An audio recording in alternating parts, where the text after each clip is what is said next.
Did you know that it is your mind's job to be right? Let me say that again, my dear friends. The mission of your mind, its default position, its hard wiring is to be right. And why is that such a big deal? 2 points. One, in today's world of Google, we should absolutely know how little we know. And secondly, the sheer volume of thoughts that we have, tens of thousands of them a day. And so between Google and between the sheer volume of thoughts, I think it behooves us to understand that our default position in our mind is to be right. Humility should tell us that should be investigated, and we should be a little leery of that. And that's what I'm going to unpack in today's video. Hello, friends. Welcome to Soul Shift Coaching. I am David Hale. Thank you for being here.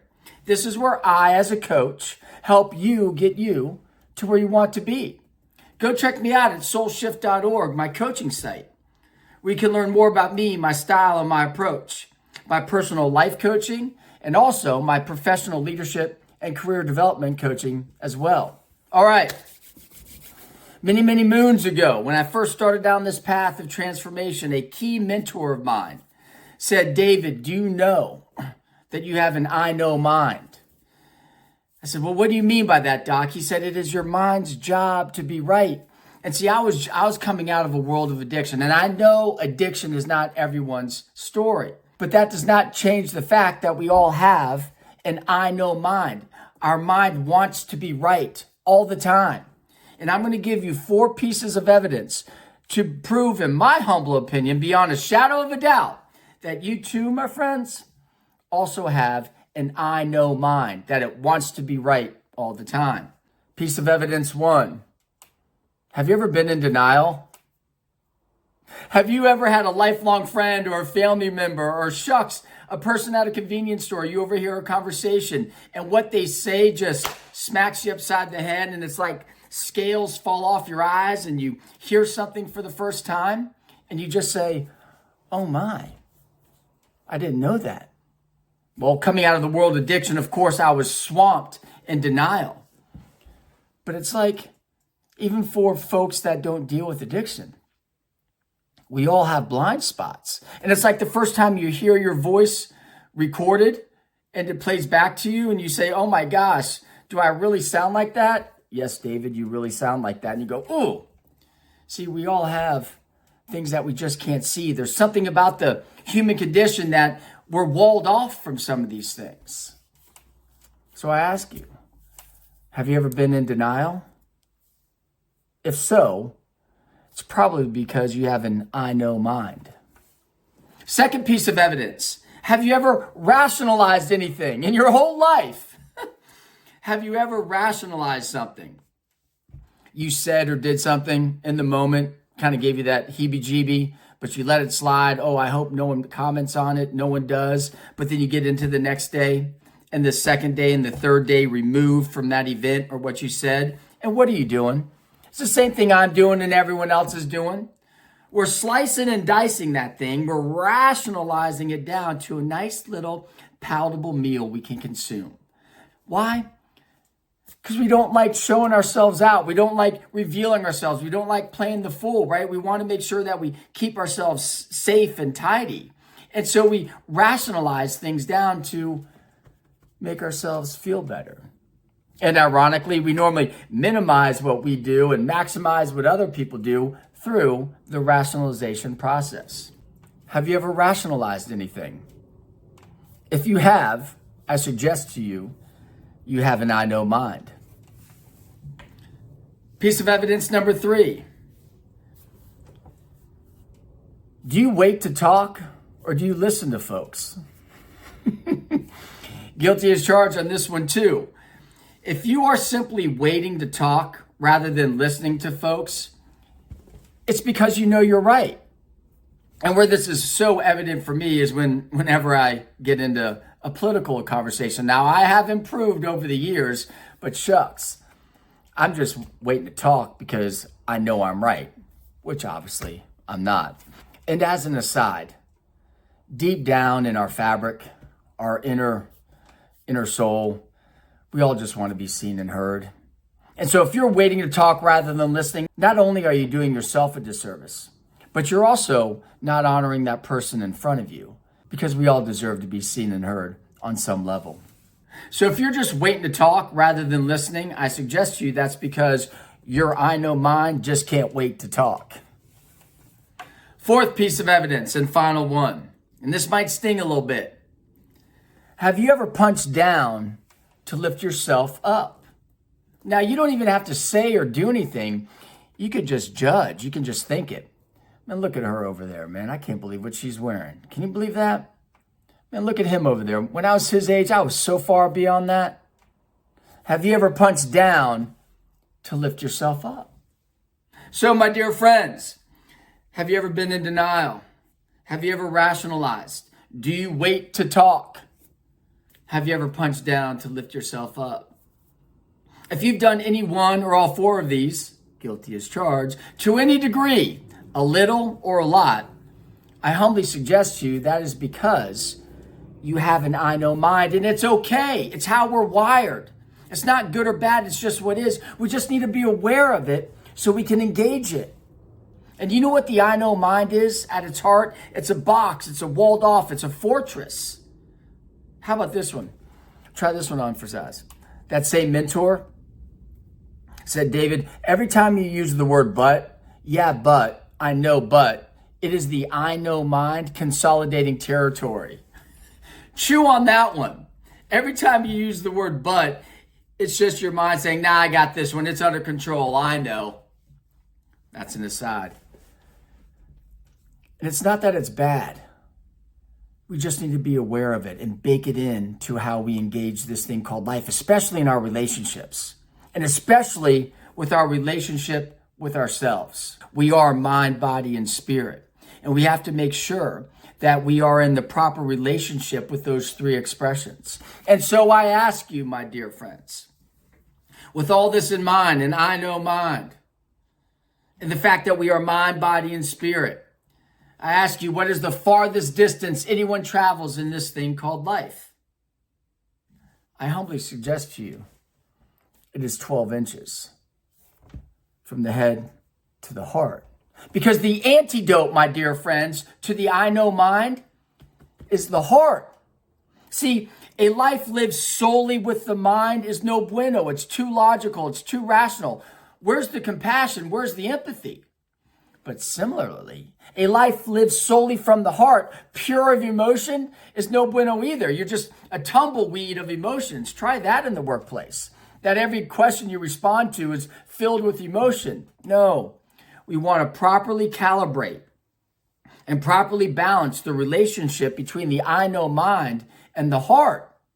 Because we need to understand that it is the heart that softens the edges of the fortified I know mind. And so the farthest distance we all walk is a walk we must take.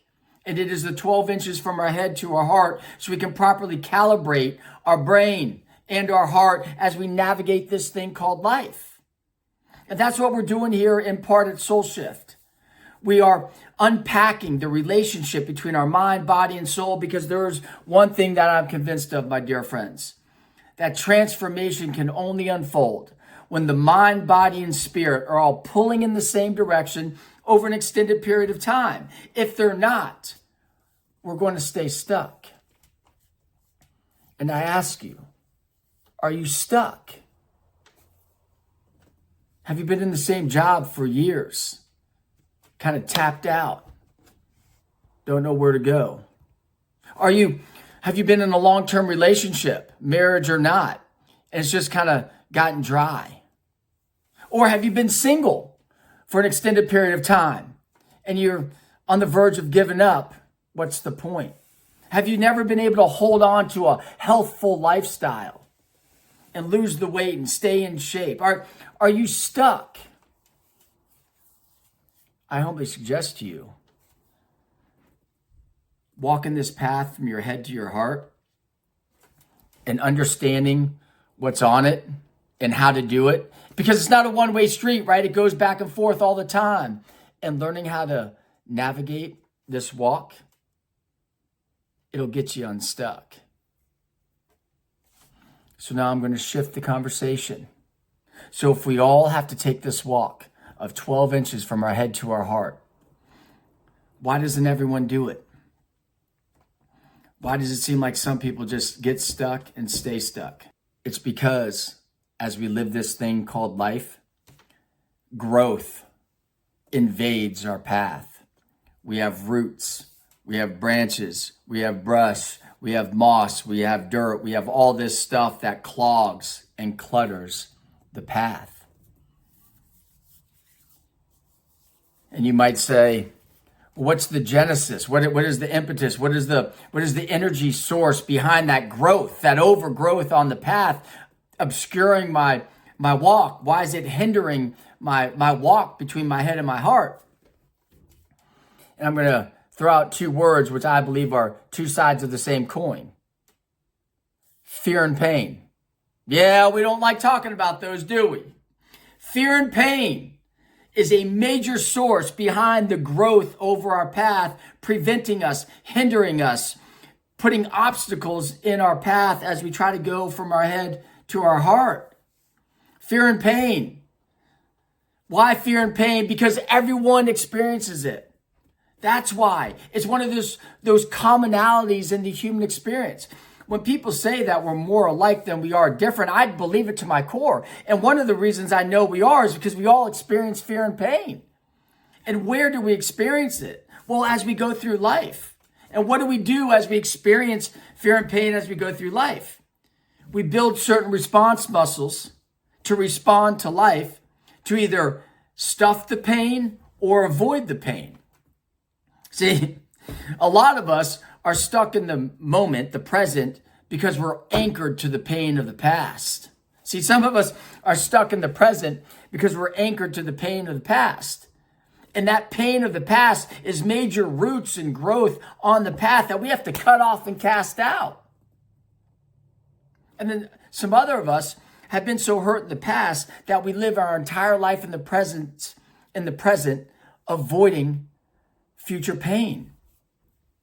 And so we live a life of timidity and hyper cautiousness. And look, we want to be intentional. We want to be thoughtful. We want to be cautious. We don't just want to be, anything all the time, anywhere. No, we want to act with prudence. But we don't want to be limited. We don't want our past pain or fear of future pain to limit us to such a degree that we're stuck in the present. Are you stuck?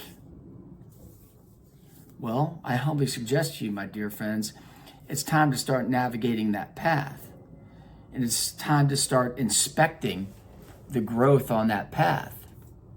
See, we all find a way. We Brer Rabbit it. We go under bushes, we go around trees and under trees, and we do what we need to do, hopping over brooks and all that stuff. We've created and carved out a path, but it's based upon survival skills rather than true navigation. Right? We want to mature in our approach to how we manage and monitor our head and our heart relationship. And so what we need to do is we need to identify those roots and brushes that we need to cut off and throw away.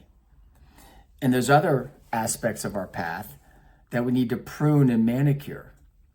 Because we don't want a vast wasteland in our path. No, we want to take care of it. It's our path.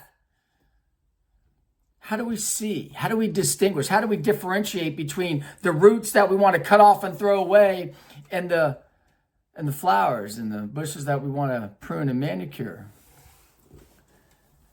We allow our soul to illuminate the path between our head and our heart. We start to listen to that still small inner voice that we all have. And it will help us identify, hey, look, that is a root of fear and pain from the past. Cut it off and throw it out. Our soul, the light of our soul will illuminate and say, no, that rose bush right there is a rose of courage and peace and power and hope and joy and forgiveness, right? We're going to want to keep things and prune them and manicure them. See, we need to learn how to foster those things on our path. right? Forgiveness is both a heart and a mind endeavor, is it not? Love is absolutely a heart and a mind endeavor. Joy is both a heart and mind endeavor. It's a posture. So there are things that we need to cut off and throw away and cast out. And there's other things that we need to manicure so we can keep this path open. It's a tough path for those of us who are hurt and scarred deeply. But are you stuck? See, if you keep doing what you're doing, you're going to keep getting what you're getting. But if you're courageous enough to believe that your soul can illuminate the path between the I know mind and your heart, you can start the process of getting unstuck. And that's what I want to do for you. That's what I want to do with you. That's what I'm doing here in part at Soul Shift Coaching. Because we are in constant relationship with ourselves of mind, body, and spirit, we need to make sure that we are engaging each expression each day so we can have a robust and fully orbed life. We don't want our mind running in one direction, our heart running in another, and our soul just standing there saying, Psh, you two fight it out. We must find that harmony and that unity, because when our mind, body, and soul are all pulling in the same direction, that is unity and that is peace. And once we have that peace, it then frees us to live a life that we want to live. And so, my dear friends, we have to recognize the fact that we have an I know mind, and it's rigid and it's boxed off. And it has its perks, right? That helps us with our drive. It helps us with our focus. It's good. But it has to be counteracted by the softening of our heart. And we have to have that informed relationship between our I know mind and our heart as the soul illuminates the path. So all three are impacting who we are on a daily basis. Transformation is possible, my dear friends. I know I'm living proof, and it's what I want for you. And I'd be honored to walk with you in the year of the pivot, as I'm calling it, down this path of transformation. Thank you for being here. Well, that's it, my dear friends. If you like this content, please subscribe to the channel. Leave a comment. I'd love to hear from you. And give me a thumbs up as well. That'd be great. And you can see in the description box below 2 links. I've already described soulshift.org, my coaching site, but you can also see Book Coaching, where you can book a coaching package and you and I can connect and we can engage 2024 for what it is, the year of the pivot, the year of transformation, the year of goal setting and goal achieving. I'd be honored to work with you. Thank you for being here.